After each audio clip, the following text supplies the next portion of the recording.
Trisno untuk bisa menyampaikan sebagai kata pembuka. Terima kasih Pak Trisno. Iya, Mas. Saya kira kita terus saja nanti ada ide dari Pak Ahmad dan Pak Aridela mengenai untuk memperluas ini, Mas, nanti, Mas. Kan kita ada 55 bank di Bali itu ya. Kita cari PIC masing-masing bank di Bali itu pasti kan ada yang Muslim gitu ya. Ada bank syariah. Saya jujur kalau di bank syariah, Mas Pak Sukma itu, kita punya grup sih bank syariah ya. Cuma ada bener apa enggak? Saya nggak tahu, ada yang bank syariah Sinarmas yang Kristiani ya, salah ya. Jadi saya agak ada yang Kristiani itu Bang Syariah. Betul jadi, Pak. Betul Pak. Jadi ya Pak Sukma perlu ngasih tahu saya sih kalau saya ada grup di itu yang untuk diundang di pengajian ini yang Islam yang mana aja BIC. Jadi mungkin sekitar 60 bank di Bali bisa ditunjuk siapa entah kepalanya entah wakilnya untuk kita rapat sama-sama untuk terus memperbesar dakwah kita atau bukan dakwah lah, artinya itu mendalami Islam di Bali bersama-sama Pak Aridela ya. Tidak kita perluas lagi dan tidak dengan Bali Nusra kan boleh. Bali Nusra kami juga punya NTT, mungkin wilayah timur nanti ada beberapa Mas Dwi Putra juga semua, sehingga kita semakin banyak yang bisa mendapatkan ilmu mengenai Islam dengan ustadz-ustadz yang nanti kita pilih bersama Mas Aridela. Saya kira itu, terima kasih terus Mas Dila. Makasih Pak Ustadz. Monggo terusin. Baik, terima kasih Pak Trisno. Sekali lagi kami ucapkan selamat datang kepada teman-teman yang baru bergabung. Saya lihat itu ada Pak Yikno dari Jambi. Selamat bergabung Pak Yikno dan Bapak Ibu sekalian. Baiklah, moderator pada malam hari ini akan dibawakan oleh Pak Ahmad dari Jakarta. Kami persilakan Pak Ahmad untuk bisa mulai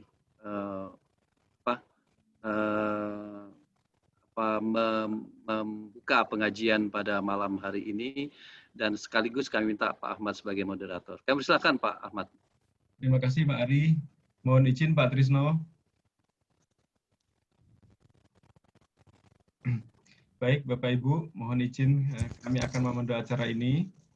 Assalamualaikum warahmatullahi wabarakatuh. Waalaikumsalam warahmatullahi wabarakatuh. Bismillahirrahmanirrahim.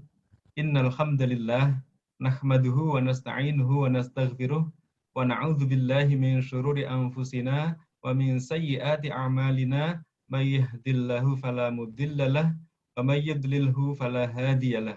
Asyhadu an la ilaha illallah wahdahu la syarikalah wa asyhadu anna Muhammadan abduhu wa rasuluh. Yang terhormat Bapak Trisno Nugroho selaku Ketua BMPD Bali, Badan Musyawarah Perbankan Daerah Bali, sekaligus Kepala Perwakilan Bank Indonesia Provinsi Bali. Yang kami hormati Bapak Rizky Ernadi Wimanda, beliau Ustadz dari BI Bali, tadi siang sudah menyampaikan tausiah. Yang kami hormati Al-Ustadz Dr. Andes Haji Ariful Akmal, MHum. Assalamualaikum Ustadz.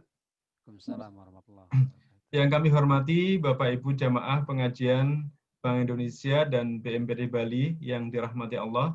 Di sini sudah bergabung dari berbagai daerah, di Indonesia. Saya lihat ada dari Jakarta, dari Papua, segala macam, dari luar Bali juga banyak. Termasuk saya juga kebetulan posisinya di luar Bali. Alhamdulillah, pada malam hari ini kita berjumpa kembali di pengajian online BMPD Bali bersama Bank Indonesia Bali, yang insya Allah tadi sudah disampaikan oleh Pak Ari. Topik yang akan kita angkat pada malam hari ini adalah cinta Allah. Yang kedua, sholawat dan salam semoga senantiasa tercurah kepada junjungan kita Rasulullah Muhammad Sallallahu Alaihi Wasallam. Selanjutnya, untuk memulai pengajian ini dan menambah keberkahan acara ini, marilah kita awali dengan bersama-sama membaca basmalah. Bismillahirrahmanirrahim. Semoga dengan bacaan basmalah itu semuanya menjadi berkah dan mendapatkan hidayah dan ridho dari Allah Subhanahu wa taala. Bapak Trisno dan hadirin jamaah yang dimuliakan Allah, sesuai dengan tema yang sudah kita sampaikan tadi, kita sama-sama akan membahas tentang cinta Allah. Kalau dalam bahasa Arab, cinta itu hub, biasanya mahabbah. Kemudian kalau dari segi dalil, ini ada satu dalil yang sangat menarik, mungkin nanti bisa dikupas oleh Ustadz. Yang saya ingat dari Al-Quran itu bunyinya begini. A'udzubillahi minasyaitonirrajim. Qul in kuntum tuhibbunallaha fattabi'uni yuhbib lakum wa yaghfir lakum dzunubakum wallahu ghafurur rahim. Yang artinya kurang lebih demikian. Qul in kuntum, katakanlah, tuhibbunallaha, jika kamu benar-benar mencintai Allah, fattabi'uni, maka ikutilah aku, kata Allah, yuhibbukumullahu, maka niscaya Allah akan mengasihimu, mencintaimu, wa yaghfir lakum, dan mengampuni dosa-dosamu. Innallaha, sesungguhnya Allah, ghafurur rahim, maha pengampun lagi maha penyayang. Ini ada di Al-Quran, surah Al-Imran ayat 31. Nah, nanti mungkin bisa dibahas oleh Al-Ustadz. Jadi kita akan sama-sama membahas cinta Allah. Apakah nanti kalau kita cinta Allah menjadi cinta juga dengan sesama, cinta keluarga, kemudian cinta ilmu, dan lain sebagainya. Untuk itu kepada Ustadz Ariful Akmal nanti kami mohon untuk berbagi ilmunya kepada kami semua. Dan Bapak Ibu, untuk yang belum kenal, Ustadz Ariful Akmal ini sehari-hari beliau berkarir di Kementerian Agama. Kemudian selain di Kementerian Agama, beliau juga menjadi dosen di beberapa perguruan tinggi di Denpasar, khususnya Universitas Udayana dan lain-lainnya. Jadi ada beberapa perguruan tinggi ya Ustadz. Itu secara singkat profil beliau. Kemudian di samping itu, Ustadz Ariful Akmal ini juga aktif mengisi berbagai forum pengajian. Mulai dari masjid seperti Masjid Agung Sudirman, kemudian forum-forum lain di perkantoran maupun di masyarakat, beliau sangat aktif. Untuk itu kepada Ustadz Ariful Akmal kami mohon untuk berkenan berbagi ilmunya kepada kami semua. Monggo Ustadz, tafadhol, mangga. Baik, terima kasih. Bismillahirrahmanirrahim. Assalamualaikum warahmatullahi wabarakatuh. Waalaikumsalam warahmatullahi wabarakatuh. Alhamdulillah. Innal hamda illa lillah, nusalli wa nusallimu ala Rasulillah Muhammadin ibni Abdillah. Bismillahi masyaallah. La yasukul khaira illallah. Bismillahi masyaallah. La yasrifu su'a illallah. Bismillahi masyaallah. Makana min ni'matin faminallah. Bismillahi masyaallah. La haula wa la quwata illa billahil aliyil azim. Faqala Allah Ta'ala fi kitabihil karim. A'udhu billahi minasyaitanir rajim. Bismillahirrahmanirrahim. Ya ayyuhalladzina amanu taqullaha wal tandur nafsu ma qaddamat lighad wa taqullaha innallaha khabirum bima ta'malun. Sadaqallahul azim wa sadaqan nabiyul karim walhamdulillahi rabbil alamin. Bapak Ibu yang dirahmati oleh Allah Subhanahu wa taala, puji dan syukur kita haturkan kehadirat Allah Zat yang Maha Mengatur, yang hingga saat ini Allah masih memperkenankan kita untuk terus menapaki perjalanan hidup di tahun baru 1442 Hijriah. Dan saat ini kita sudah berada di penghujung bulan Muharram. Harapannya mudah-mudahan perjalanan hidup kita 1 tahun yang lalu, semua rangkaian kegiatannya bernilai ibadah di mata Allah Subhanahu wa Ta'ala. Dan mudah-mudahan pula bila pun Allah masih berkenan memberikan kesempatan untuk hidup 1 tahun ke depan, semoga kualitas kehidupan kita di tahun mendatang jauh lebih baik, jauh lebih meningkat ketimbang tahun sebelumnya. Namun bila pun Allah berkehendak lain dan umur kita harus berakhir di tahun ini, harapannya mudah-mudahan akhir umur kita, akhir umur yang husnul khatimah. Amin ya rabbal alamin. Salawat dan salam semoga tetap terlimpahkan kehariban baginda Rasulullah Muhammad sallallahu alaihi wasallam, Nabi terakhir, Rasul penutup yang telah mengajak seluruh umat manusia untuk hadir di permukaan bumi ini untuk turut serta berkiprah sesuai dengan petunjuk dan ketetapan baik yang telah dibukukan di dalam Al-Quran maupun hadis Rasulullah Muhammad SAW. Bapak Ibu yang saya hormati, mohon izin Kang Ahmad untuk sharing screen share-nya, mohon diaktifkan, di enable. Saya mau mencoba menampilkan PowerPoint. Mohon izin. Udah bisa, Ustadz? Oke. Bapak Ibu yang saya hormati, alhamdulillah selama 3 bulan pada perjalanan bulan yang Allah muliakan di tahun ini, kita menjalaninya dalam keadaan punya musibah. Sebelum masuk ke materi masalah cinta kepada Allah, saya ingin menyampaikan satu di antara beberapa firman Allah pernah menyinggung tentang bulan yang Allah muliakan.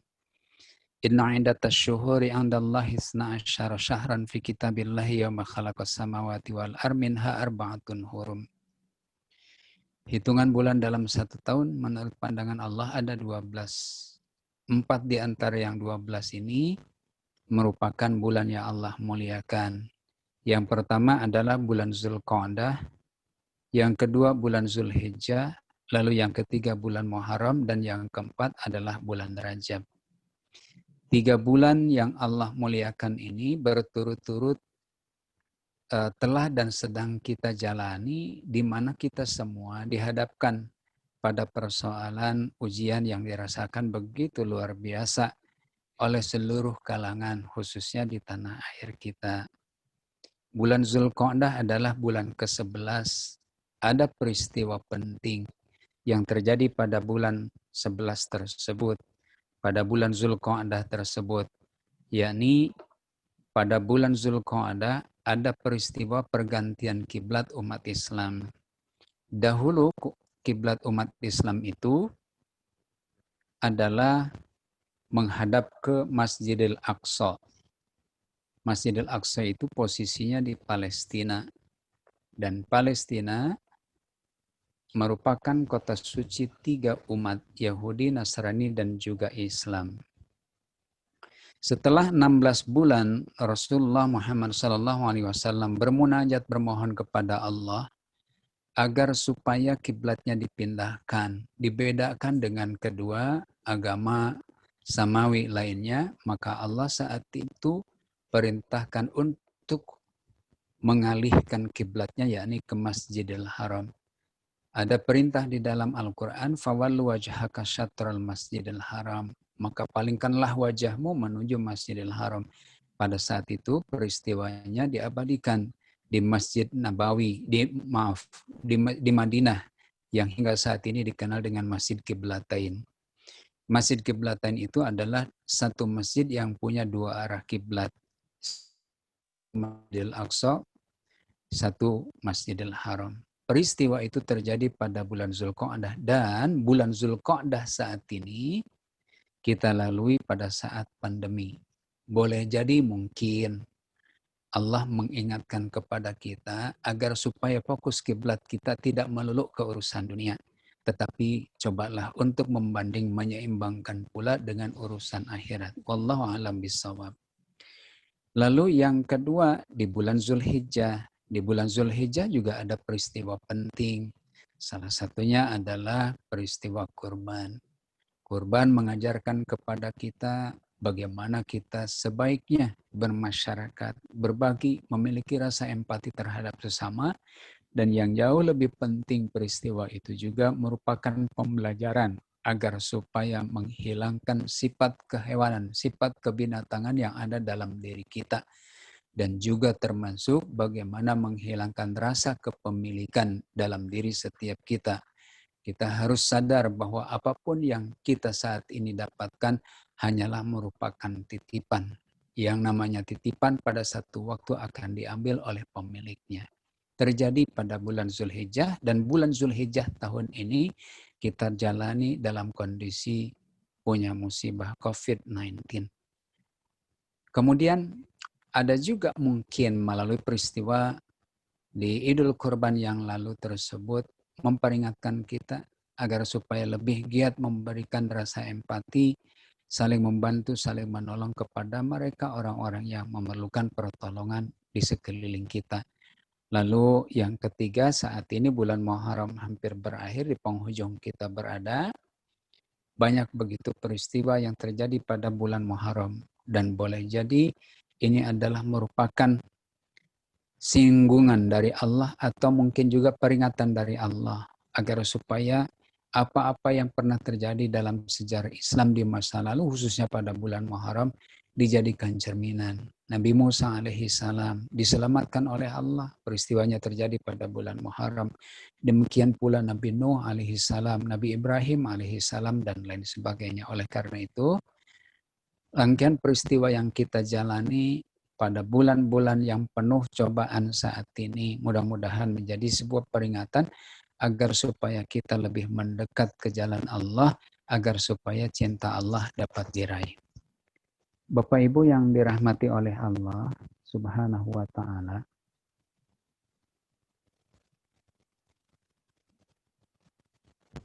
di dalam Al-Quran, sebelum kita fokus ke masalah cinta Allah, saya ingin menyampaikan gambaran bahwa manusia sesungguhnya memiliki perasaan yang begitu indah. Zuyyina linnasi hubbus syahawati minan nisa wal banin wal qanatiril munqatarati min adh-dhahabi wal fiddah wal khailil musawwamah wal an'am wal harth.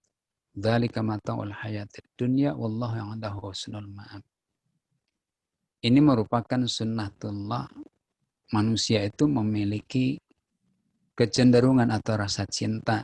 Dijadikanlah indah pada pandangan manusia kecintaan kepada apa-apa yang diingini, yaitu wanita-wanita, anak-anak, harta yang banyak, dari jenis emas, perak, kuda pilihan, binatang ternak, sawah dan ladang. Itulah kesenangan hidup di dunia, dan di sisi Allah lah tempat kembali yang baik. Bapak Ibu yang dirahmati oleh Allah Subhanahu wa Ta'ala, menurut Ibnu Qayyim Al-Jauzi menjelaskan dalam kitabnya Raudatul Muhibbin wa Nauzah Mushtaqin, Taman Orang-orang Jatuh Cinta dan Memendam Rindu, bahwa ada beberapa jenis cinta yang harus dibedakan agar tidak timbul persepsi yang salah dan tenggelam dalam kebinasaan.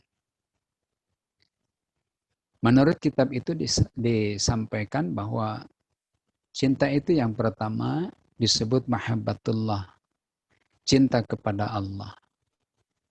Kemudian yang kedua, mahabbah ma'ayuhibbullah, mencintai apa yang dicintai oleh Allah. Lalu yang ketiga, al-hubbu fillah walillah, cinta karena Allah dan di jalan Allah. Lalu yang keempat, al-mahabbah ma'allah, cinta yang menduakan Allah. Lalu yang kelima, al-mahabbah at-tawabiyah, cinta manusiawi. Bapak Ibu yang dirahmati oleh Allah, apa yang dimaksud dengan mahabbatullah, cinta kepada Allah tersebut? Cinta kepada Allah adalah cinta yang sebenar-benarnya.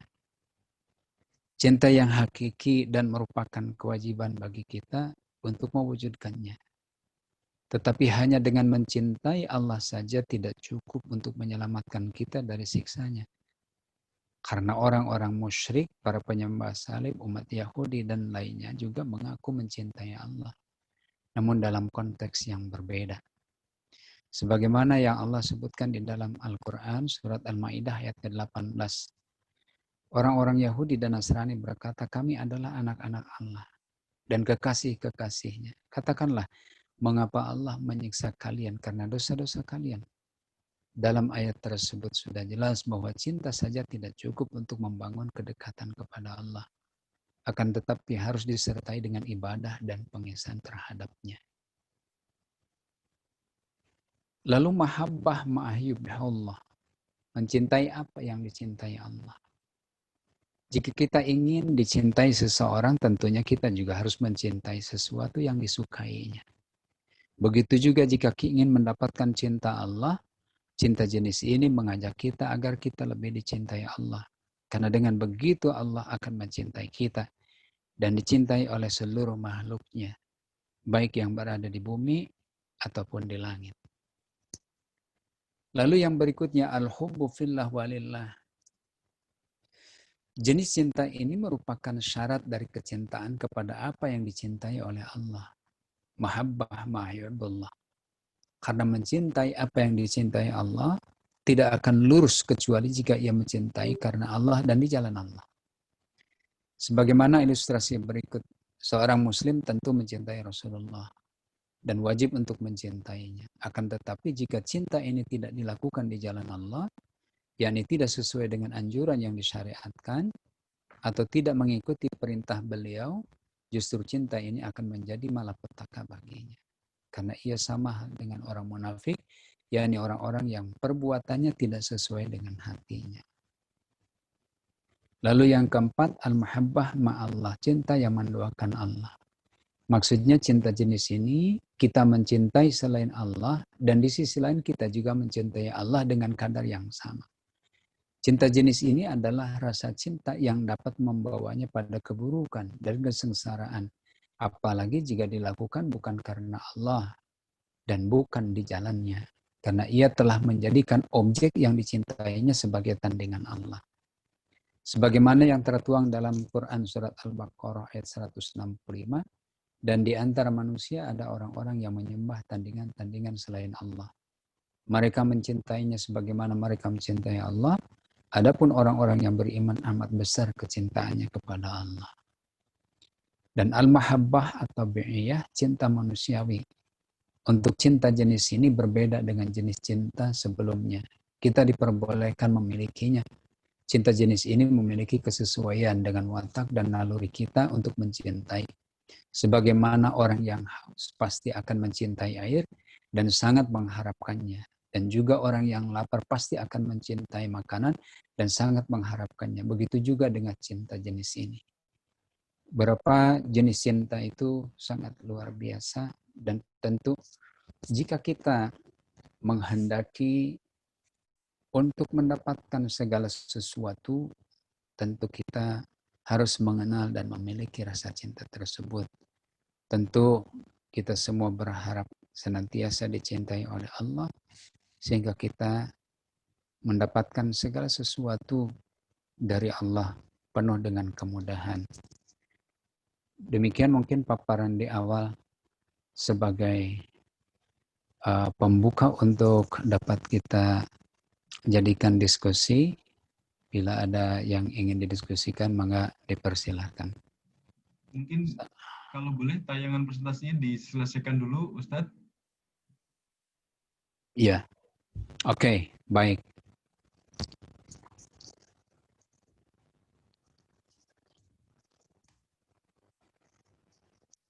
Bapak Ibu yang dirahmati oleh Allah, dalam Al-Quran cinta memiliki 8. Ada 8 pengertian di antara beberapa yang disebutkan di dalam ayat suci Al-Quran. Al-Quran menyebutkan cinta mawaddah adalah jenis cinta menggebu-gebu, membara dan menggemesi. Orang yang memiliki cinta jenis mawaddah maunya selalu berdua. Ini jenis-jenis dari rasa cinta yang bersifat manusiawi. Nah, kemudian yang berikutnya ada juga cinta rahmah. Kita sering mendengar dalam ungkapan biasanya pada acara pernikahan. Semoga menjadi pasangan yang sakinah, mawaddah, warahmah.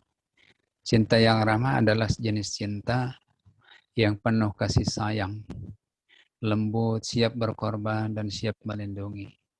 Orang yang memiliki cinta jenis rahmah ini lebih memperhatikan orang yang dicintainya dibanding terhadap diri sendiri.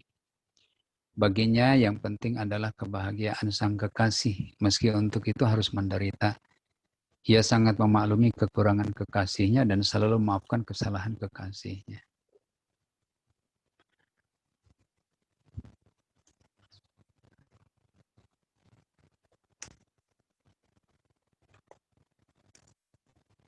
Lalu yang ketiga, cinta mail. Adalah jenis cinta yang untuk sementara sangat membara, sehingga selalu menyedot perhatian, hingga hal-hal lain cenderung kurang diperhatikan. Cinta jenis mail ini di dalam Al-Quran disebut dalam konteks orang poligami, di mana ketika sedang jatuh cinta kepada yang muda, atamilu kullu al-mail, cenderung mengabaikan kepada yang lama. Mohon maaf contohnya ini. Lalu yang berikutnya adalah cinta syagaf, adalah cinta yang sangat mendalam, alami, orsinil, dan memabukkan. Orang yang tersang cinta jenis syagaf ini bisa seperti orang gila, lupa diri, dan hampir-hampir tak menyadari apa yang dilakukan. Al-Quran menggunakan term syagaf sebagai mengisahkan sebagai cintanya Zulaikha, istri pembesar Mesir, kepada bujangnya Yusuf. Lalu yang berikutnya adalah cinta ra'fah, yaitu rasa kasih yang dalam hingga mengalahkan norma-norma kebenaran. Misalnya kasihan kepada anak sehingga tidak tega membangunkannya untuk sholat, membelanya meskipun salah. Al-Quran menyebut term ini sebagai mengingatkan, menyebabkan orang tidak menegakkan hukum Allah, dalam hal ini kasus terutama hukuman bagi pezina. Lalu yang berikutnya, cinta sobwah, yaitu cinta buta, cinta yang mendorong perilaku menyimpang tanpa sanggup mengelak. Al-Quran menyebut term ini ketika mengisahkan bagaimana Nabi Yusuf berdoa agar dipisahkan dengan Zulaikha yang setiap hari menggodanya. Mohon dimasukkan penjara saja, sebab jika tidak, lama-kelamaan Yusuf tergelincir juga dalam perbuatan bodoh. Wa ila tasrifi anni kaiduhuma ashabu ilaihi law ankum min jahilin. Yang ketujuh adalah cinta syauq. Term ini bukan dari Al-Quran tetapi dari hadis yang menafsirkan Al-Quran. Dalam surat Al-Ankabut ayat 5 dikatakan bahwa barang siapa rindu berjumpa Allah, pasti waktunya akan tiba. Kalimat kerinduan ini kemudian diungkapkan dalam doa ma'thur dari hadis riwayat Ahmad. Was'aluka hadzal narati ilaika wajhaka wa as'aluka syauqa ilaik. Aku mohon dapat merasakan nikmat yang memandang wajahmu dan nikmatnya kerinduan untuk berjumpa denganmu. Menutakin syauq rindu adalah pengembaraan hati kepada sang kekasih, dan kobaran cinta yang apinya berada di dalam hati sang pencinta. Terakhir, cinta kulfa, yakni perasaan cinta yang disertai kesadaran mendidik kepada hal-hal yang positif meski sulit, seperti orang tua yang menyuruh anaknya menyapu, membersihkan kamar sendiri meski ada pembantu. Jenis cinta ini disebut Al-Quran ketika menyatakan bahwa Allah tidak membebani seorang kecuali sesuai dengan kemampuannya. La yukallifullahu nafsan illa wus'aha. Itu sebagai paparan dari masalah cinta, dan saya ingin mempertegas kembali apa yang sudah Pak Ahmad sampaikan. Qul in kuntum tuhibbunallaha fattabi'uni yuhibbukumullahu wa yaghfir lakum dzunubakum wallahu ghafurur rahim. Katakanlah jika kamu benar-benar mencintai Allah, ikutilah aku, niscaya Allah mengasihi dan mengampuni dosa-dosamu. Allah Maha Pengampun lagi Maha Penyayang. Cinta Allah sangat luar biasa terhadap hambanya, dan bagi orang-orang yang Allah cintai, yang Allah sayangi, tentu akan terbebas dari siksa api neraka. Mudah-mudahan semua kita menjadi bagian dari hamba Allah yang Allah sayangi, yang Allah kasihi, yang Allah cintai, hingga kelak di akhirat nanti kita menjadi bagian dari orang-orang yang beruntung. Demikian yang dapat saya sampaikan, mungkin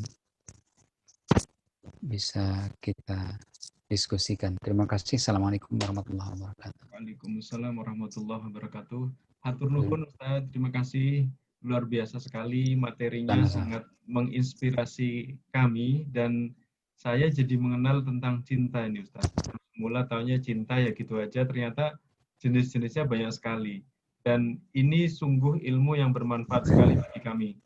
Dan Ustadz, tadi kan disampaikan yang dalil terakhir dan yang saya sampaikan di depan yang barusan Ustadz bacakan itu Qul in kuntum tuhibbunallaha, intinya kan kalau dari penggolongan cinta yang Ustadz sampaikan mungkin itu masuk kategori mahabbatullah ya Ustadz ya? Iya, mahabbatullah, Nah, betul. sebelum teman-teman jamaah bertanya ini, saya jadi ingin menggali yang disampaikan Ustadz tentang mahabbatullah ini. Apakah dengan mahabbatullah itu kita mencintai Allah? Ini semua cinta-cinta yang ada di bawahnya yang tadi Ustadz sampaikan, itu bisa tercover juga. Kenapa demikian? Karena misalnya kita mencintai Allah, kemudian Allah menyuruh kita mencintai Rasulullah, kemudian Allah menyuruh kita mencintai keluarga kita, mencintai orang tua kita. Apakah bisa ditafsirkan demikian? Jadi dengan kita mencintai Allah, otomatis kita akan membuat Allah juga cinta kepada kita. Bagaimana caranya? Sederhananya dalam logika bodoh saya, kalau ingin Allah cinta ke kita, yang sederhana pasti kita mengikuti perintahnya. Nah, perintah Allah kan tadi sudah kita sampaikan ada banyak sekali. Dan tentunya menjauhi apa yang dilarang oleh beliau. Nah, untuk itu, apakah dengan kita mahabbatullah, mencintai Allah itu, sudah nantinya kita benar-benar bisa mencintai yang lainnya, sehingga semua bisa tercover. Ini mohon pencerahannya, Ustadz. Monggo. Dan kepada Bapak Ibu jamaah, apabila ada yang ingin ditanyakan, didiskusikan, atau disampaikan, kami mohon berkenan melambaikan tangan, atau menyampaikan pertanyaan bisa juga melalui chat room yang ada di Zoom ini. Baik, selanjutnya kepada Ustadz kami mohon untuk memberikan pencerahannya. Monggo Ustadz. Baik, pertanyaan yang sangat luar biasa, Pak Ahmad. Ustadz, mohon maaf suara panjenengan kurang keras Ustadz.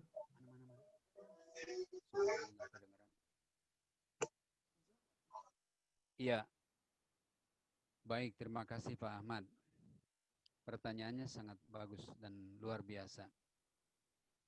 Kita pernah mendengar kisah. Ustadz, mohon maaf, suara antum kurang keras, mohon maaf. Biar jamaah bisa mendengar. Mungkin mic-nya bisa didekatkan atau... Sudah mana? Sudah keras belum? Sudah keras belum? Mohon maaf, masih tambah kurang keras Ustadz.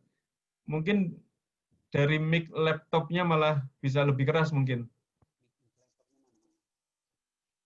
Dari mic bawaannya laptop kadang lebih jelas. Jelas nggak Kang Ahmad? Oh, lebih jelas ini Ustadz daripada tadi pakai mic tambahan. Baik, terima kasih. Pertanyaan yang sangat bagus, luar biasa. Kita pernah mendengar sebuah kisah yang pernah terjadi di masa lalu.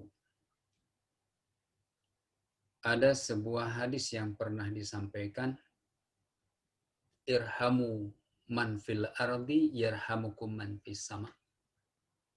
Sayangi semua yang ada di bumi, maka yang di langit akan menyayangi kamu.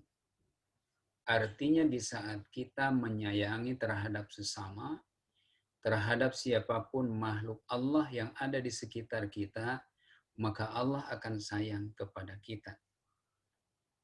Bila kita menyayangi Allah, bila kita cinta terhadap Allah, tentu semua sudah mengcover ke seluruh aspek cinta kita terhadap seluruh makhluk Allah.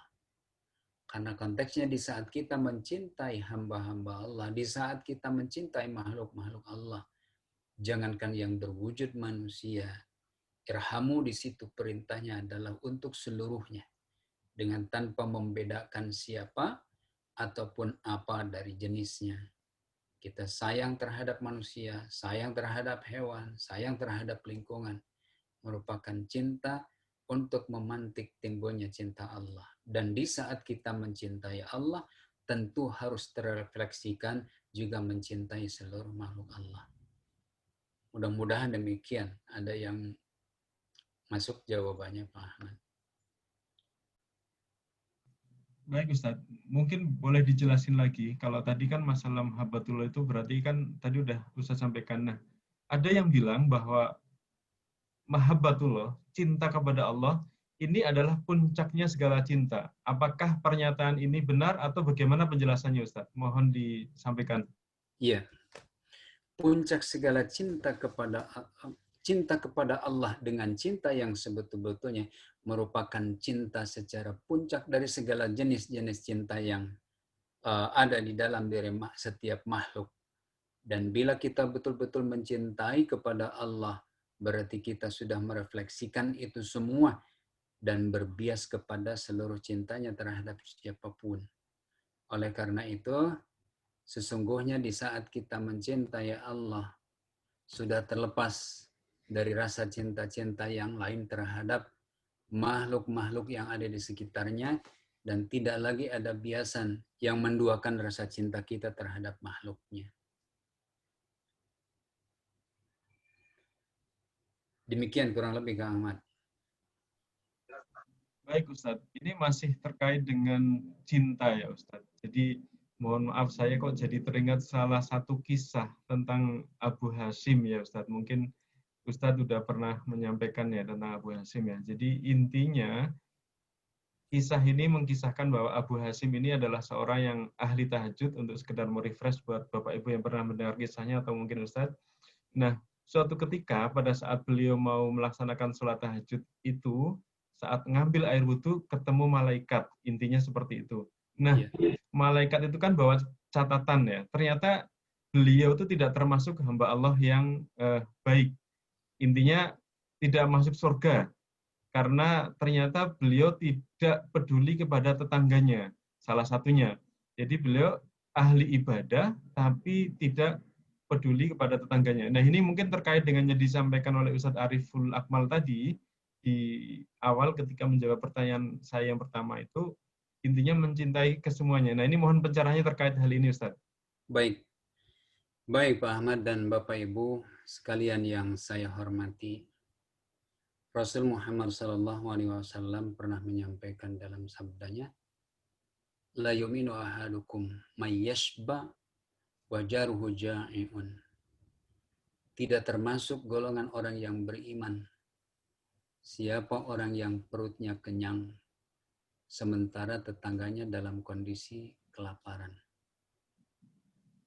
Di sini mengindikasikan bahwa kecintaan, rasa cinta kita terhadap tetangga, rasa sayang kita terhadap tetangga, rasa kepedulian kita terhadap tetangga merupakan bagian dari prasyarat seseorang punya keimanan kepada Allah Subhanahu wa Ta'ala. Artinya di saat kita mencintai Allah, tentunya harus ada kasih sayang, harus ada kepedulian terhadap siapapun, terhadap apapun yang ada di dalam kehidupan setiap kita.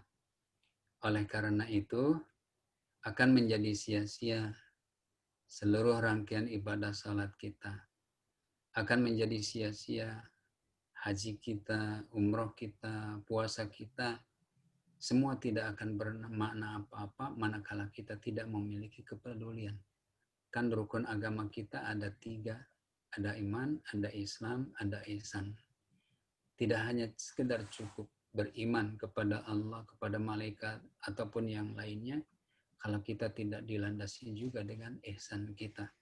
Jadi ini merupakan segitiga yang saling mendukung, dan ini merupakan indikasi cerminan bagi semua kita. Oleh karena itu, di saat kita mencintai Allah, tentu kita berkewajiban juga memiliki cinta terhadap makhluk-makhluk Allah yang ada di sekitar kita. Mudah-mudahan ini menjadi sebuah pembelajaran bagi kita semua, bahwa pernah juga kan Rasulullah pernah menyampaikan di saat ada seseorang perempuan yang ahli ibadah, tiba-tiba dikatakan dia akan menjadi calon penghuni neraka, yang disebabkan karena ia mengurung kucing, tidak membebaskannya untuk nyari makan dan minum sendiri. Ini adalah merupakan bentuk cinta kita yang disampaikan dalam peristiwa tersebut. Bagaimana kita sebaiknya memiliki rasa cinta terhadap sesama, terhadap lingkungan, sebagai wujud cinta kita kepada Allah. Jadi cinta kepada Allah bisa direfleksikan melalui bagaimana kita bertindak dalam kehidupan sosial di tengah-tengah kehidupan masyarakat kita. Kurang lebih demikian, Kang Ahmad. Ustaz, matur nuhun. Nah, kaitannya masih dengan cinta Allah ini, Ustaz. Kalau tadi kan di depan intinya mahabbatullah ya. Nah, kami semua ini kan yang ikut pengajian ini hampir bisa dikatakan 100% ini kan bisa dikatakan karyawan, meskipun jabatan dan pangkatnya beda-beda, Ustaz. Tapi secara umum kami adalah karyawan atau pegawai. Nah, yang ingin saya tanyakan dan mohon pencerahan Ustaz, dengan kita mencintai Allah, kalau kaitannya dengan pekerjaan, apakah itu bisa terkait juga dengan pekerjaan kita? Dalam arti, karena kita cinta Allah, kemudian Allah memerintah kita untuk bekerja dengan sebaik-baiknya, apakah ada perintahnya untuk bekerja dengan sebaik-baiknya, dan apakah memang terkait etos kerja itu juga memang sudah ada perintahnya, sehingga ketika kita bekerja itu menjadi ibadah bagi kita dan mendatangkan rahmah dan cinta Allah, yang ujung-ujungnya juga menjadi cinta kepada Allah dan kita menjadi hamba yang dicintai Allah. Nah, untuk itu mohon pencerahannya Ustaz. Inti pertanyaannya adalah bahwa apakah dengan kita bekerja sebaik-baiknya dengan profesional itu juga merupakan implementasi atau manifestasi daripada cinta Allah. Apakah bisa sampai terkait sejauh itu, Ustaz? Mohon pencerahan. Baik, Pak Ahmad. Terima kasih. Di dalam agama Islam kita mengenal ibadah itu ada dua. Yang pertama ibadah mahdoh dan yang kedua ibadah mustafadah. Ibadah mahdoh itu adalah ibadah yang aturannya telah Allah tetapkan di dalam Al-Quran maupun hadis Rasul Muhammad SAW, seperti yang tata atur pelaksanaan dan juga konsekuensinya telah ditetapkan seperti menunaikan ibadah puasa, zakat, haji, dan lain sebagainya. Sedangkan ibadah mustafadah itu seluruh aktivitas yang kita lakukan di dalam keseharian yang diniati diawali dengan kalimat basmalah, insya Allah itu akan bernilai ibadah di mata Allah. Rasul Muhammad SAW pernah menyampaikan kullu amalin dzibalin la yubda'u bi kalimatillahi bismillahirrahmanirrahim in qata'a. Segala sesuatu itu akan bernilai ibadah manakala diawali dengan kalimat basmalah. Namun bila kita mengawali suatu pekerjaan atau kegiatan tidak diawali dengan kalimat basmalah, maka tidak akan bernilai ibadah. Dan di saat kita menunaikan pekerjaan sesuai dengan kapasitas tugas dan tanggung jawab kita secara baik, tentu itu pun merupakan cara kita beribadah kepada Allah melalui jalur ibadah mustafadah. Dan insya Allah ini pun akan menjadi bagian, menjadi sesuatu yang akan menimbulkan cinta Allah terhadap kita.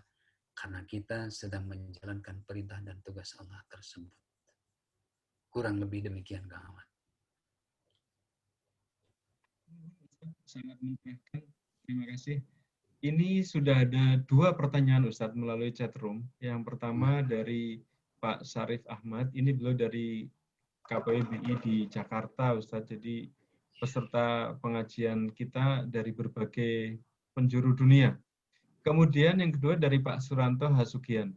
Nah, ini saya mulai dari pertanyaan pertama dulu, Ustadz. Dari Pak Syarif Ahmad ini dari BI Jakarta ini.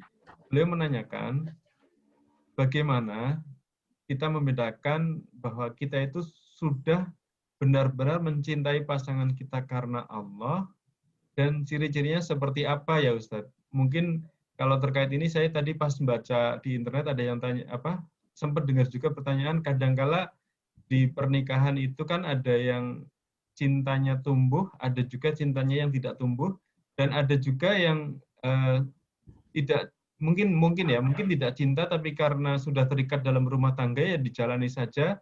Nah, ini mohon pencerahannya. Itu yang pertama, mungkin dijawab dulu aja Ustadz biar lebih enak. Nanti ada pertanyaan yang kedua dari Pak Suranto Hasugian nanti menyusul.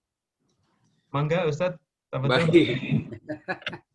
Ya, pertanyaannya luar biasa. Bapak Ibu yang dirahmati oleh Allah,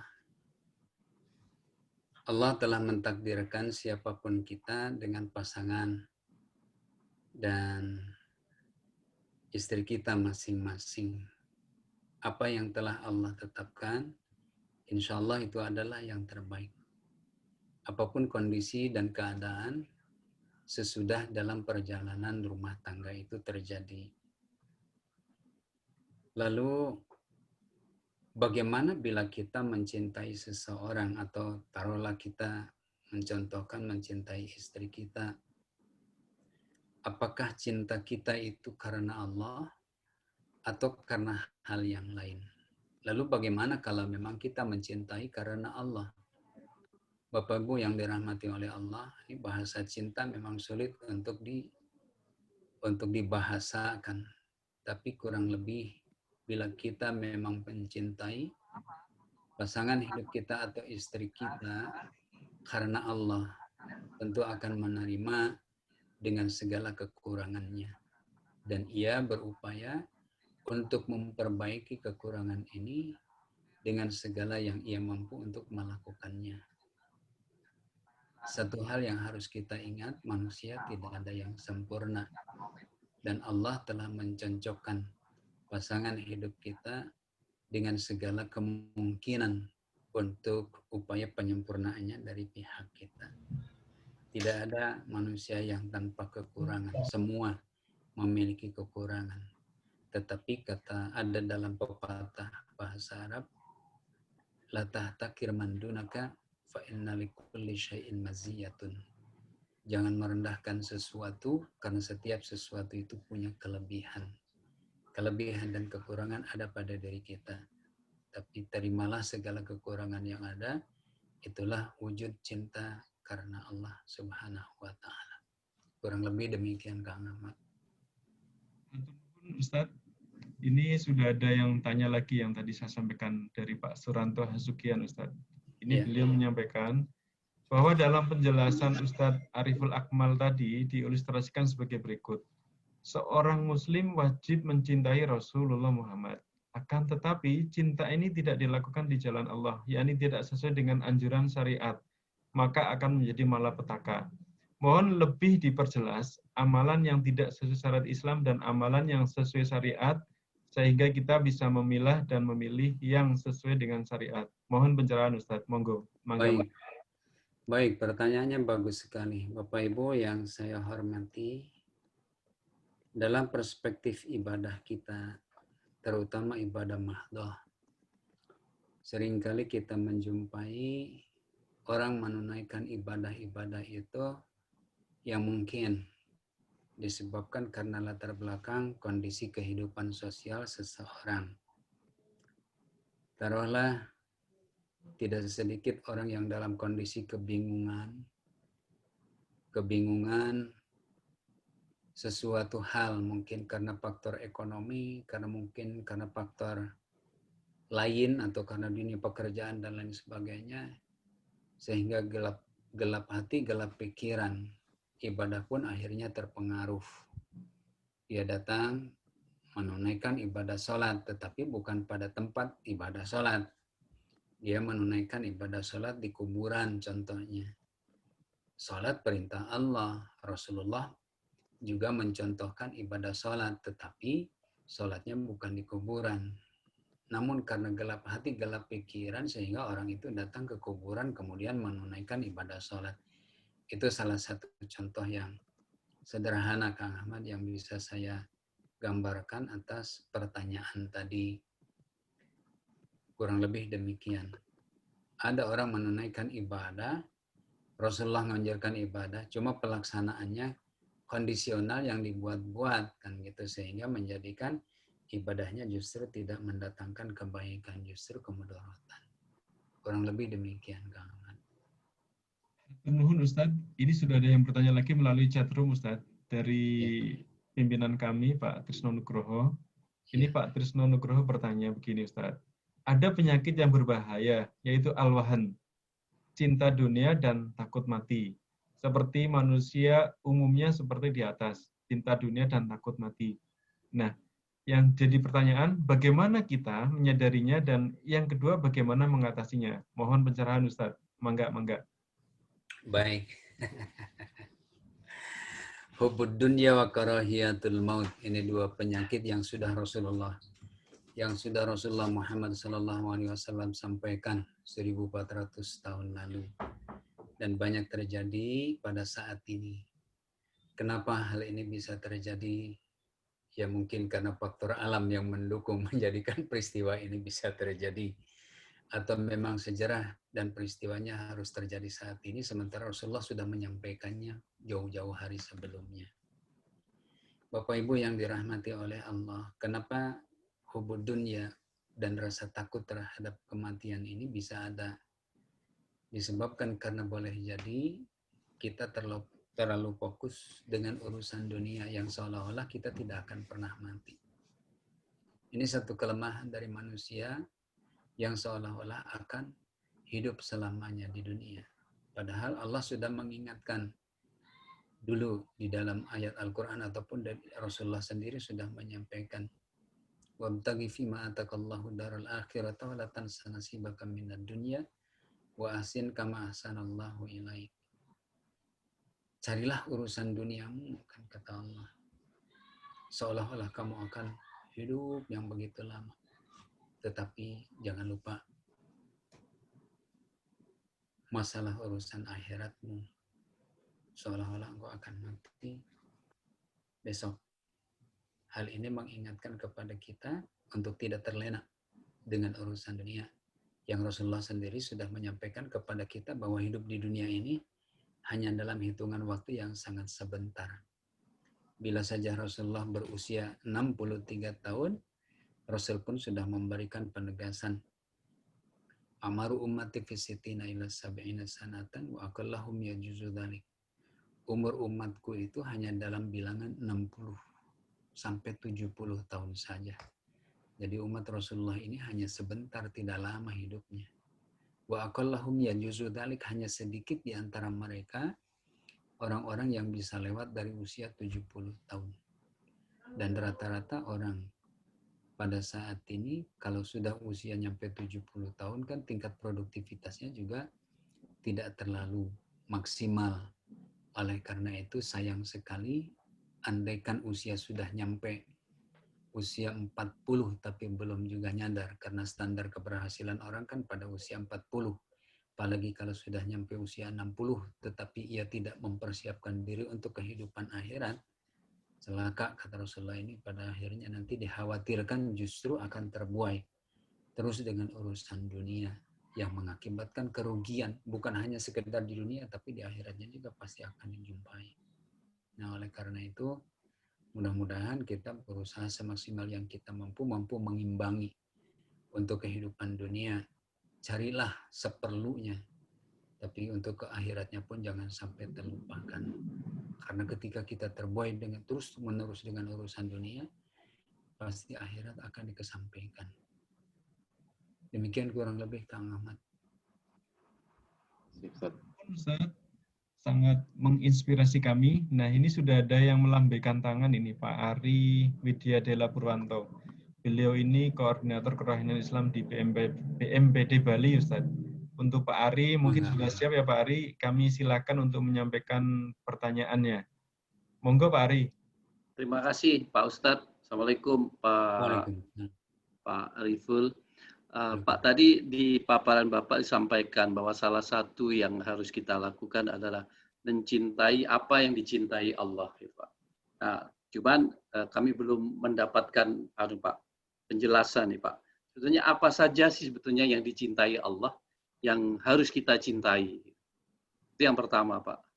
Terus kemudian yang kedua, kita tahu kan Adam dan Hawa itu kan sebetulnya tersingkir dari surga Pak, akhirnya diturunkan ke bumi. Hanya karena, saya menggunakan kalimat hanya karena mereka mendekati atau memakan buah kuldi. Nah, sejak itu sebetulnya manusia Adam dan Hawa sebetulnya sudah enak-enak di surga. Tapi terus kemudian karena ada di bumi, Sebenarnya kalau bumi kan memang tidak seenak di surga, tetap artinya menderita. Nah, berkaitan dengan itu Pak, berkaitan dengan apa yang terjadi pada Adam dan Hawa, lalu kemudian dengan banyaknya kesulitan dan bencana yang ada di muka bumi ini, sebetulnya di mana itu wujud cinta Allah sebetulnya, Pak? Demikian Pak Ariful, terima kasih. Assalamualaikum warahmatullahi wabarakatuh. Waalaikumsalam warahmatullahi wabarakatuh. Terima kasih Pak Ari, pertanyaannya luar biasa.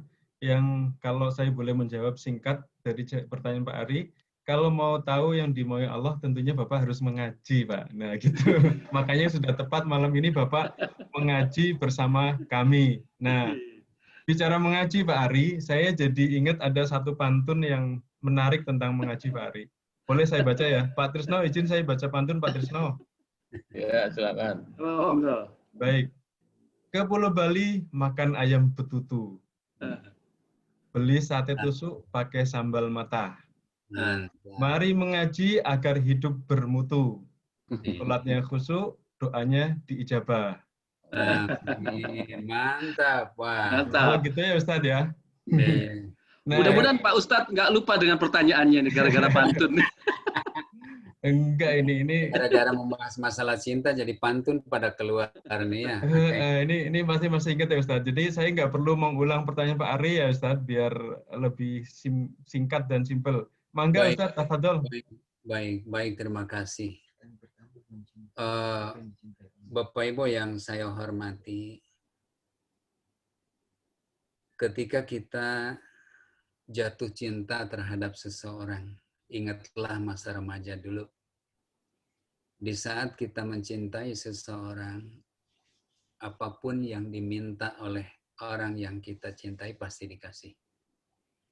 Dan orang yang cinta terhadap kita tentu akan mengikuti apa yang kita lakukan. Nah, lalu bagaimana ketika mahabbah mahayyubillah mencintai apa yang dicintai oleh Allah? Allah itu sesungguhnya sangat suka terhadap orang-orang yang melakukan kebaikan. Maka lakukanlah tentang kebaikan. Niscaya Allah akan mencintai kita. Allah itu sangat suka terhadap orang-orang yang suka menolong. Maka biasakanlah untuk menolong. Oleh karena itu di saat kita melakukan sesuai yang Allah, sesuai dengan kesukaan Allah. Allah itu ada 3 di dalam hadis yang pernah disampaikan kepada kita. Pada satu ketika Rasulullah ditanya, ayu amalin ahabbu ilallah. Amalan apa sih yang Allah suka itu? Yang pertama, kata Rasulullah, as-salatu ala waktiha. Salat tepat pada waktunya. Jadi menunaikan ibadah salat merupakan sesuatu yang Allah suka. Kalau kita ingin disuka oleh Allah, maka lakukanlah apa yang Allah suka.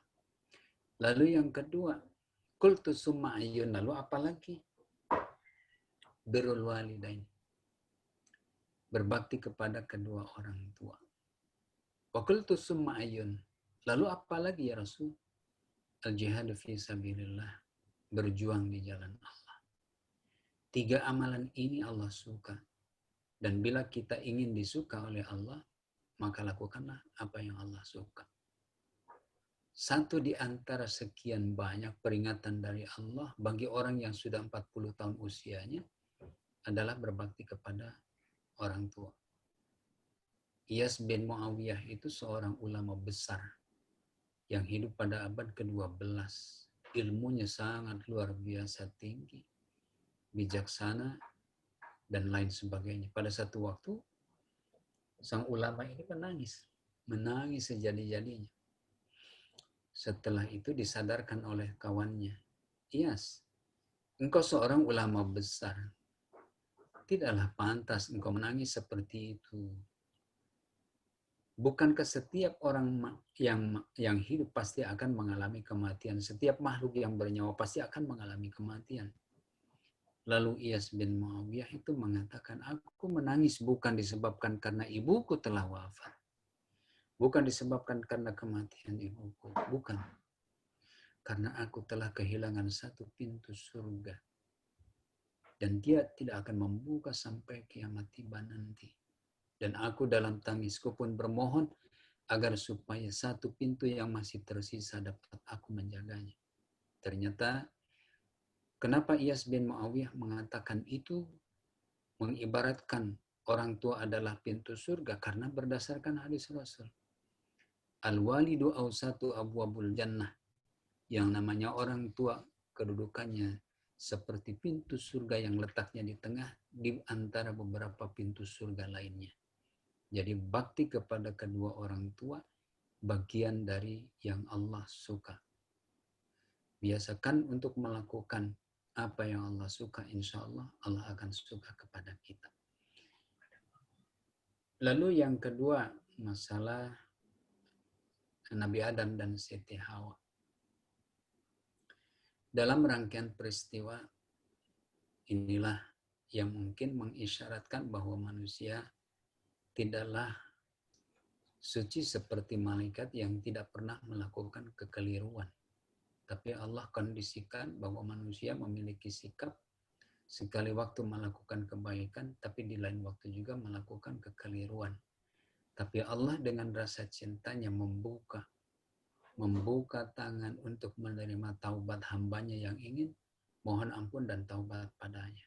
Persis seperti Nabi Adam alaihissalam yang tergelincir melakukan pelanggaran di surga yang padahal itu merupakan aturan di surga, tapi karena itu ia harus menghadapi sebuah konsekuensi logis dari pelanggarannya tersebut sehingga diturunkan ke dunia. Lalu peristiwa-peristiwa yang terjadi di dunia dalam kehidupan nyata di tengah kita juga tidak jauh beda dengan apa yang pernah dilanggar oleh Nabi Adam. Tapi saking cinta dan sayangnya Allah kepada hambanya, ia tetap memberikan kesempatan untuk bertaubat padanya. Tubu ilallahi taubatan nasuha. Bertobatlah kepada Allah. Dan bahkan kalau di dalam surat Nuh ayat 9, 10, 11, dan 12 Allah sampaikan, Fakultu astaghfiru rabbakum innahu kana ghaffara yursilis sama alaikum midrara wa yamdidkum bi amwali wa banin wa ja'alakum jannatin wa ja'alakum anhar. Kata Allah dalam firman-Nya, Fakultu astaghfiru, bermohonlah ampun kamu kepada Allah. Innahu kana ghaffara, sesungguhnya Allah itu Maha Pengampun. Yursil sama alaikum midrara, orang yang banyak beristighfar mohon ampun kepada Allah, Allah akan kondisikan persis seperti musim kemarau yang panjang, lalu sesudahnya Allah turunkan hujan yang sangat deras, sehingga menimbulkan kedamaian, kenyamanan, ketenangan, dan lain sebagainya. Jadi orang yang banyak beristighfar kepada Allah itu kondisinya akan nyaman, akan damai, akan tentram, dan lain sebagainya. Wa yumdidkum bi amwali banin, dan orang-orang yang banyak beristighfar kepada Allah itu Allah akan lipat gandakan bi amwalin. Amwalun itu jamak dari kata mal. Mal itu adalah harta. Orang yang banyak beristighfar kepada Allah, Allah akan lipat gandakan hartanya. Wa banin, dan juga Allah akan berikan keturunan untuknya. Saya pernah ditanya di sebuah pengajian ibu-ibu, cocok nih Pak Ustadz materinya tentang istighfar.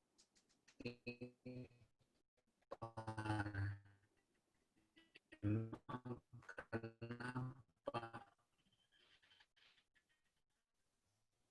Cuma saya mau nanya nih, dia nanti punya anak, punya keturunan, kan punya. Suami di mana?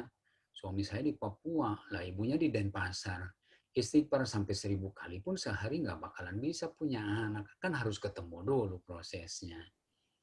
Jadi bukan hanya sekedar istighfar, proses lahiriahnya pun harus ditunaikan. Dan orang yang banyak beristighfar kepada Allah pula, dalam ayat tersebut disampaikan, wa ja'alakum jannatin, Allah akan berikan untuknya surga. Surga itu adalah kesenangan. Surga itu adalah kebahagiaan. Surga itu adalah kebun, ladang, dan lain sebagainya. Jadi orang yang banyak beristighfar akan diberikan kebahagiaan. Wa ja'alakum anharo, dan Allah akan berikan kemudahan. Diberikan jalan-jalan yang mudah untuk mencapai kebahagiaan itu. Kurang lebih demikian. Jadi banyaknya manusia yang melakukan perbuatan dosa, tapi banyaknya pula Allah memberikan kesempatan untuk mendapatkan pengampunan. Manusia tidak pernah luput dari salah dan hilaf, tapi Allah senantiasa memberikan peluang untuk menerima taubat kita. Insya Allah, demikian kurang lebih.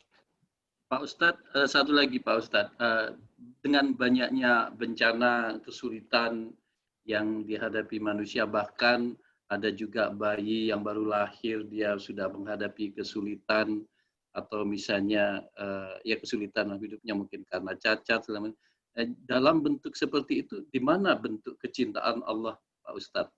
Oke, keren nih.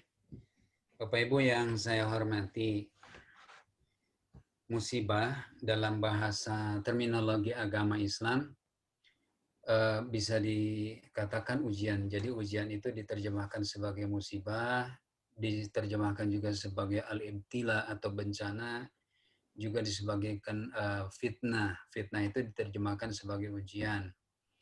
Ini kesemuanya dengan beragam. Kesulitan dalam hidup juga adalah ujian. Kematian seseorang yang kita cintai juga adalah ujian. Jadi semua kita sesungguhnya akan mengalami ujian dari Allah. Bentuk ujiannya 5 dalam surat Al-Baqarah itu disampaikan. وَلَنَبْلُوَنَّكُمْ بِشَيْءٍ مِنَ الْخَوْفِ, rasa takut. Ujian yang pertama itu rasa takut. Sekarang siapapun kita ada ketakutan kena COVID, sehingga berupaya sedemikian rupa kan gitu ya. Walaupun memang takdir Allah sudah dituliskan sebelum kita lahir ke dunia, apakah kita kena COVID apa enggak kan gitu. Cuma yang jelas ikhtiar kan harus. Setiap kita dihadapkan dengan ujian rasa takut. Lalu yang kedua, walju, rasa lapar. Kita pada satu ketika akan dihadapkan dengan sebuah kondisi kita kekurangan makan nih. Entah dalam kehidupan rumah tangga atau entah pada satu perjalanan. Siapa tahu Kang Ahmad atau siapapun di antara kita jalan-jalan, hiking ke gunung, tiba-tiba perbekalan habis tuh. Padahal kita tersesat beberapa hari di gunung. Minal khauf wal ju', rasa lapar. Akan diuji oleh Allah dengan kondisi rasa lapar. Lalu yang ketiga, anaksi minal amwal, kebangkrutan, kegagalan usaha, kebangkrutan usaha. Kata orang Jawa Barat mah niti semplek nincak semplak, serba salah. Jualan bakso hancur, jualan mie ayam gagal, buka bengkel nggak ada yang datang. Itu juga adalah ujian. Lalu yang berikutnya adalah wanaksi minal amwal, gagalnya usaha. Lalu yang berikutnya adalah wal anfus, ditinggalkan oleh orang-orang yang kita cintai. Tanpa sebab, tanpa alasan yang mendasar tiba-tiba mungkin ada antara anggota keluarga kita meninggal. Menurut perkiraan kita, dia sehat tiba-tiba meninggal. Jangan berlebihan kesedihannya, karena itu juga adalah ujian. Lalu yang terakhir adalah ujiannya dalam bentuk hasil dari usaha kita. Wassamarat, kalau samarat itu diterjemahkan sebagai buah-buahan. Petani menanam sayuran ataupun menanam semangka. Pas giliran berbuah, itu menurut perhitungan pasti akan mendapatkan hasil yang banyak. Dilalah tiba-tiba justru diserang tikus, diserang hama, semangka yang akan dipanen, hancur semua. Itu adalah as-samarat, jenis, hasil dari sebuah usaha. Dan itu merupakan ujian. Tapi Allah memberikan penegasan, wabasyiris sabirin, berikan kabar gembira kepada orang sabar. Seperti apa orang sabar itu? Yakni apabila didatangkan ujian ataupun musibah, mereka mengatakan innalillahi wa inna ilaihi rajiun. Sesungguhnya kami dari Allah. Toh dari Allah juga nggak pernah bawa apa-apa, nanti kembali ke Allah juga nggak bawa apa-apa. Sadar bahwa kita memang semua ditakdirkan oleh Allah, tidak membawa apa-apa, dan kembali kepada Allah juga tidak membawa apa-apa yang pernah kita upayakan selama hidup di dunia. Nah, bila pun ujian itu datang silih berganti, terkadang kesulitan yang satu baru selesai, datang lagi kesulitan yang lain yang jauh lebih menyakitkan. Apa kira-kira penyebabnya? Penyebabnya antara lain di dalam Al-Quran surat Yasin ayat ke-19 Allah menyampaikan, qalu ta'irukum ma'akum ma dzukirtum bal antum qaumun musrifun. Qalu, mereka berkata para rasul Allah itu, ta'irukum ma'akum, segala sesuatu kerugian, segala peristiwa yang menyakitkan, segala bentuk ujian dan musibah yang datang silih berganti kepada kamu, padahal kamu semuanya sudah diberikan peringatan oleh Allah, tapi nggak mau dengar juga. Bal antum qaumun musrifun. Semua itu terjadi disebabkan karena perbuatan kamu yang berlebihan. La tubadzir tabdziran innal mubadzirina kanu ikhwanas syayatin. Kata Allah kan dalam Al-Quran juga, jangan berbuat sesuatu yang mubadzir. Karena mubadzir itu perbuatan setan. Tidak sedikit orang yang saat ini menghambur-hamburkan makanan, menghambur-hamburkan harta. Itulah yang menjadikan datangnya penyebab musibah. Lalu yang kedua, karena perbuatan zalim dan dosa para penghuni negara ini, dunia ini. Kata Allah di dalam Al-Quran, surat Al-Qasas 59, وَمَا كُنَّا مُحْلِكِ الْقُرَى إِلَّا وَأَهْلُهَا ظَالِمُونَ. Tiadalah sekali-kali kami turunkan bencana kepada satu tempat, kepada satu bangsa, masyarakat, ataupun penduduk dunia, illa wa ahluha dhalimun, kecuali orang-orangnya berbuat zalim. Perbuatan dosa inilah yang mengakibatkan datangnya ujian ataupun musibah. Lalu yang berikutnya adalah bentuk kasih sayang Allah. Di antara musibah ataupun ujian yang datang ke hadapan kita, jangan dianggap semuanya itu merupakan sesuatu yang menyakitkan. Padahal di balik itu juga ada kasih sayang Allah. Ketika Allah menyayangi seorang hamba, maka Allah uji dulu dengan ujian. Kita lihat anak-anak kita yang bersekolah tidak akan pernah naik ke tingkatan yang lebih tinggi manakala tidak teruji terlebih dulu. Kita pun demikian. Ketika kita akan meningkat tingkat keimanannya, Allah uji dulu. Allah hadapkan dulu dengan permasalahan hidup. Nah, di mana letak cinta kasih Allah kalau memang itu didatangkan padahal itu menyakitkan? Kita seringkali melihat sesuatu yang dirasakan tidak nyaman, itu tidak ada rahmat Allah. Padahal di situ rahmat Allah ada. Di dalam hadis Rasulullah Muhammad SAW pernah disampaikan bahwa penderitaan atau sakitnya seseorang merupakan salah satu untuk mengukur dosa dan kesalahan kita. Kelihatannya sih menyakitkan, penyakit datang dan diderita. Tapi itu adalah cara Allah mengurangi dosa dan kesalahan kita. Insya Allah. Apapun musibah yang terjadi dalam kehidupan kita, atau yang terjadi terhadap siapapun di antara kita, itu merupakan bentuk kasih sayang Allah, agar supaya kita merasa bahwa kita lemah, bahwa kita memiliki kebergantungan kepada Allah, dan lain sebagainya. Kalau tidak sakit, banyak orang yang nggak beristighfar. Kalau tidak ada musibah, tidak ada orang yang datang berbondong-bondong untuk bersujud. Dan alhamdulillah sesungguhnya ada nilai positif dari musibah corona saat ini. Tidak sedikit orang saat ini banyak berzikir, banyak beristighfar, banyak bertobat, banyak baca Quran. Kalau kemarin-kemarin sebelum musibah datang kan pada adem ayem aja tuh. Ke masjid juga berat, adzan udah di itu speakernya udah dekat telinga, tetapi juga nggak pada datang ke masjid. Padahal Allah sangat menghendaki kita untuk bersujud di hadapannya. Kurang lebih demikian Pak Ari. Mohon maaf dengan segala jawaban yang mungkin kurang mengena Pak Ahmad dan Bapak semuanya. Pak Tri, terima kasih. Terima kasih Pak Ustadz.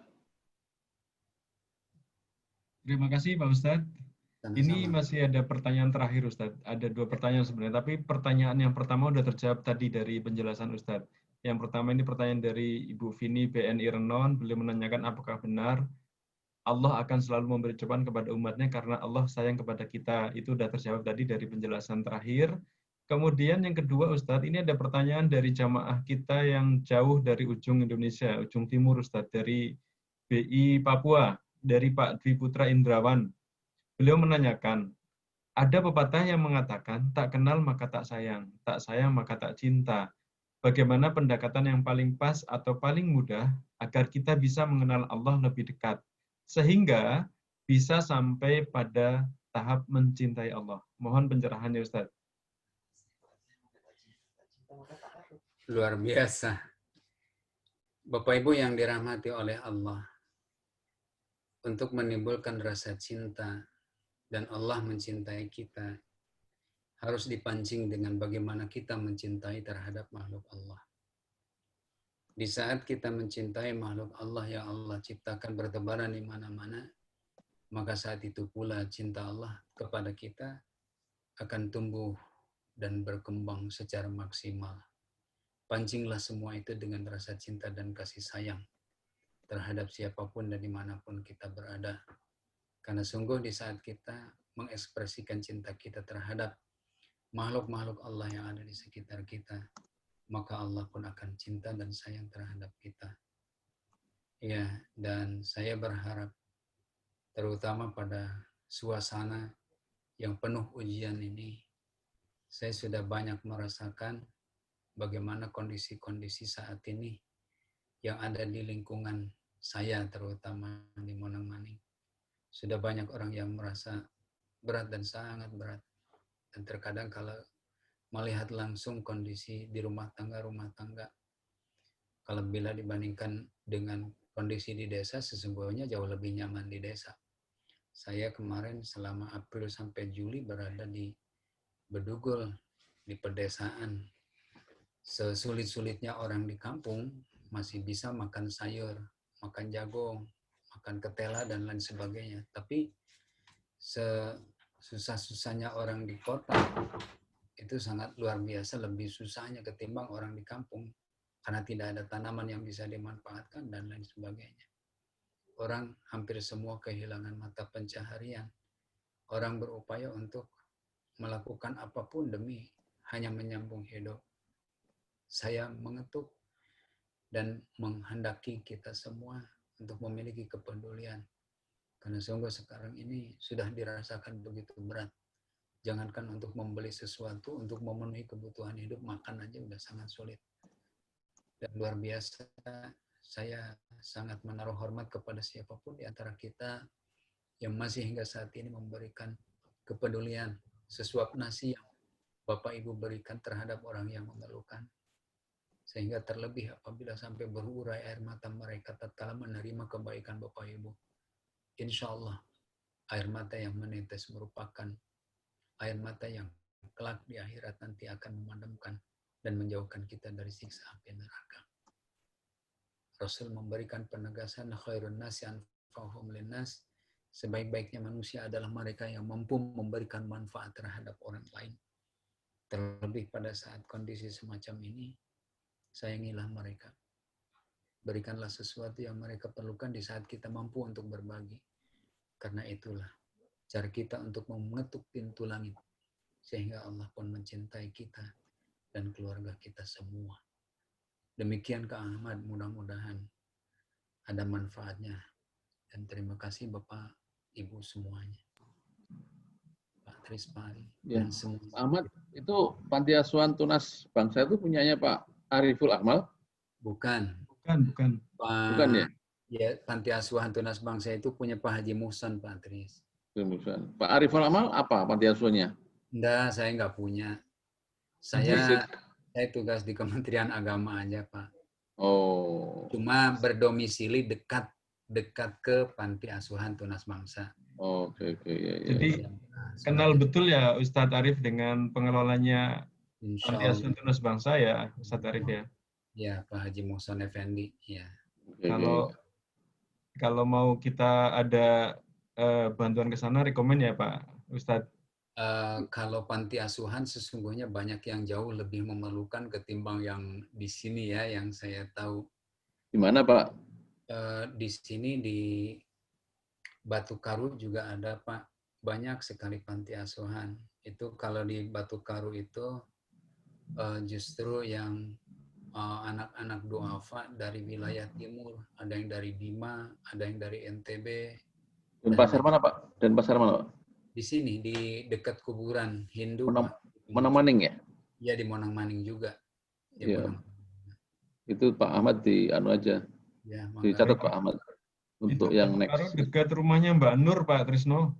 Mbak Nur BI. Oh, Mbak Nur Alfi Sahri itu daerah situ kalau nggak salah. Iya. Dicatat nanti Pak. Untuk yang bulan depan Pak. Iya. Yang ini Ustadz kan. Ariful Amal kenal sama bapaknya Mbak Nur almarhum itu, Pak. Oh, ya. Karena sama-sama Kementerian Agama Pak Syahri, Pak. Oh Ustadz Arif. iya, Haji Syahri, insyaallah. Iya. Ya, terima kasih informasinya. Ya. Enggak. Baik, terima kasih Ustadz Ariful Akmal. Mungkin sebelum kita tutup, tentunya kita ingin mendengar kesimpulan dan mungkin arahan penutup dari Pak Trisno. Jadi mungkin ada pendalaman atau apa dari Pak Trisno, kita ingin mendengarkan. Kepada Pak Trisno, kami silahkan. Namun sebelum Pak Trisno menyampaikan pendalaman ataupun arahan penutup, izin saya baca pantun dulu Pak Trisno. Ibarat makan sup kurang garam, kuah diseruput terasa hambar. Untian hikmah belum mantap tertanam, kala pendalaman Pak Trisno belum kita dengar. Monggo Pak Trisno. Ini jago pantun sekarang di Jakarta nih Pak Ahmad nih. Nulis Pak pantunnya dikirim kita Pak. Terima kasih Pak Ahmad, Pak Ariful Akmal, dan rekan-rekan semua. Lagi-lagi saya tidak bisa mendalami lebih lanjut Pak Ariful Akmal tadi sangat paham 8 cinta dan juga mengenai menjawab pertanyaan rekan-rekan semua tadi ya. Tentunya saya berharap gini, kalau kita ngaji begini lama-lama ya kita akan terus muka-muka dapat hidayah dan kita mencintai Allah lebih dari yang lain, yaitu memang yang tidak mudah sih. Ada cinta dunia, takut mati, itu juga pasti sekarang pada merasakan seperti itu kan. Walaupun tadi takdir kadang-kadang ya sudah takdir dari awal dulu sudah dituliskan di Lauh Mahfuz ya. Ya kita berdoa, kita terus berusaha sesuai dengan kemampuan kita untuk menjaga diri masing-masing, dan tentu harus melakukan tadi mencintai yang dicintai oleh Allah Subhanahu Wa Taala, itu paling bagus tuh tadi kata Ustadz Ariful Akmal ya. Moga-moga aja Pak, mulanya kita perbanyak tadi ya, walaupun ini mungkin sementara ini di Pak Aridela di BMPD kan baru baru sekali seminggu, enggak apa-apa, karena masing-masing di kami di BI sendiri sudah 4-5 kali seminggu Pak, siang malam gitu ya. Ya Pak Aridela silahkan aja, kita masih ada waktu kalau memang nanti semakin banyak ada waktu di Senin malam, kemudian di Rabu malam itu masih kosong sebenarnya kalau mau melakukan, tidak apa-apa. Ini kan lagi-lagi stay at home nih Pak Aridela. Jadi tadi Pak Aridela Pak Aridela bisnis Pak, jadi banyak kan ini mengurusin mandiri harus susah semua nih. Bang-bang ini kalau nggak keluar jadi nggak dapat bisnis Pak. Saya juga memahami ya. Tapi tadi jangan lupa kita dengan tugas kita Khalifah fil Ard ya, untuk terus beribadah, mengingat kepada Allah itu penting Pak. Di masa pandemi seperti ini diperbanyak, sekarang udah banyak sekali sih pengajian ya, di YouTube juga ada sebenarnya. Tapi kalau begini kan tidak hanya pengajian, kata Pak Ahmad bahwa BMPD itu bukan hanya pengajiannya Pak Aridela ya, tapi silaturahim gitu kan, saling mengenal di antara kita sama Pak Ustadz, sama yang dari jauh, itu juga lebih penting untuk kita terus mendorong sama-sama mendalami agama kita yang kita cintai ini ya. Kalau pengajian kata Pak Ahmad kita bisa di YouTube, benar juga, dengerin YouTube, dengerin radio. Nah, kalau begini kan ketemu dengan Ustadz, dengerin gitu ya.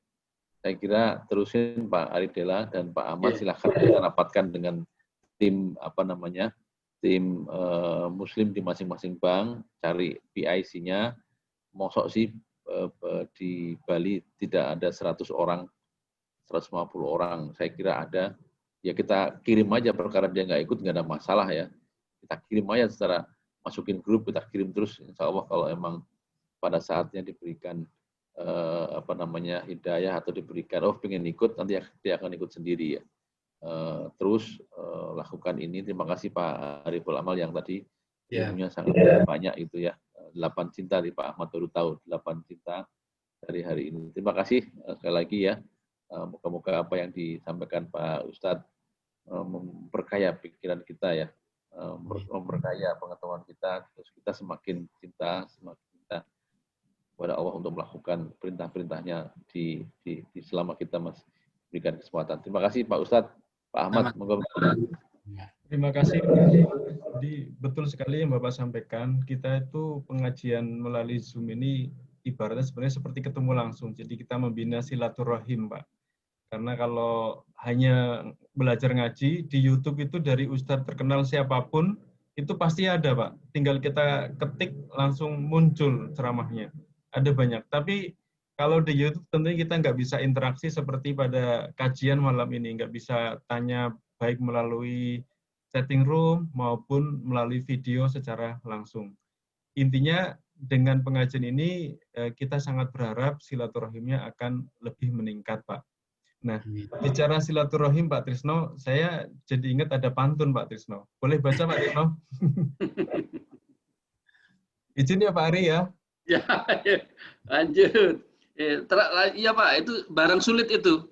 Jadi memang harus dikeluarkan itu. Ini kan silaturahim Pak. Jadi karena tadi Pak Trisno membahas silaturahim, jadi saya ingat ada satu pantun tentang silaturahim yang sangat menarik kita bacakan. Izin Pak Trisno.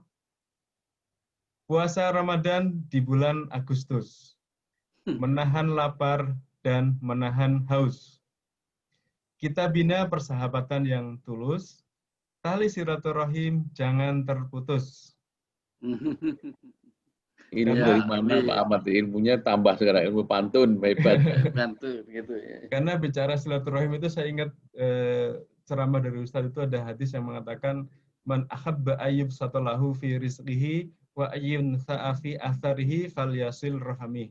Man ahabba ayyub satalahu fi rizqihi, barang siapa yang ingin dilapangkan rizkinya, wa ayyun sa'afi atharihi, dan dipanjangkan umurnya, falyasil rahami, maka intinya binalah tali silaturahim atau sambunglah tali silaturahim.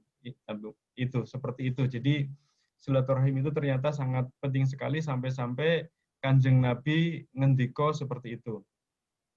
Baik Pak Trisno, mungkin sudah banyak yang kita diskusikan dan semuanya semoga bermanfaat. Untuk menambah barokah, maka kita akan akhiri acara ini dengan doa dari Ustadz Ariful Akmal. Monggo Ustadz, mangga dipimpin doa. Baik, terima kasih. Ala hadhihi niyah wa ala kulli niyatin salihah wa ila hadratin Nabi al-Fatihah. A'udzu billahi minasyaitonir rajim. Bismillahirrahmanirrahim. Alhamdulillahirabbil alamin arrahmanir rahim maliki yaumiddin. Iyyaka na'budu wa iyyaka nasta'in. Ihdinas siratal mustaqim siratal ladzina an'amta 'alaihim ghairil maghdubi 'alaihim. Amin. Allahumma shalli ala sayyidina Muhammad wa ala ali sayyidina Muhammad wa sallim radhiyallahu tabaraka ta'ala kulli sahabati Rasulillahi ajmain.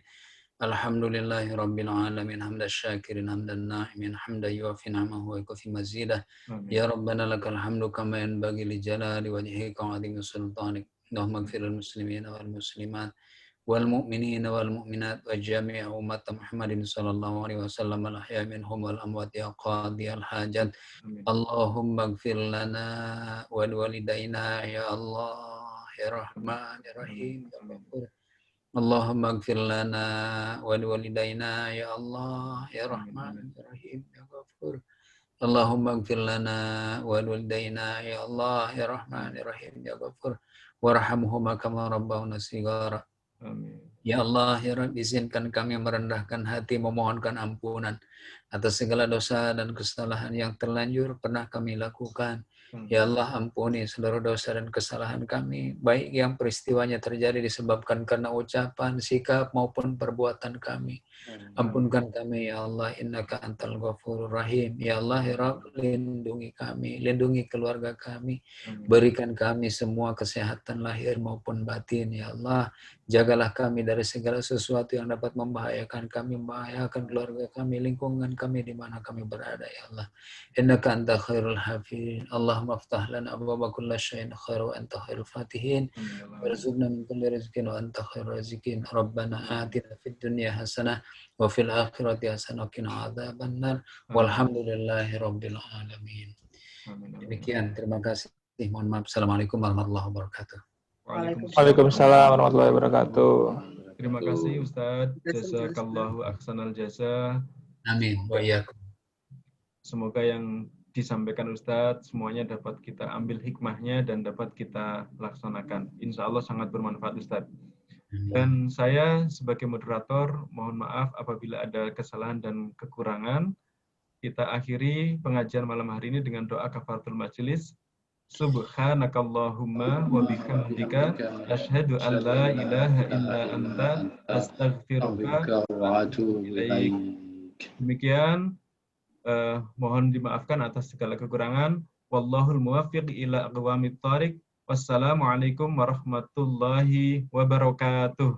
Waalaikumsalam warahmatullahi wabarakatuh. Terima kasih Pak Ustadz. Terima Terima kasih Pak Ustadz. kasih Banyak Pak Ustadz, Pak Trisno, Ya, Pak Umar. Terima kasih banyak. Terima kasih Mas Arif. Mas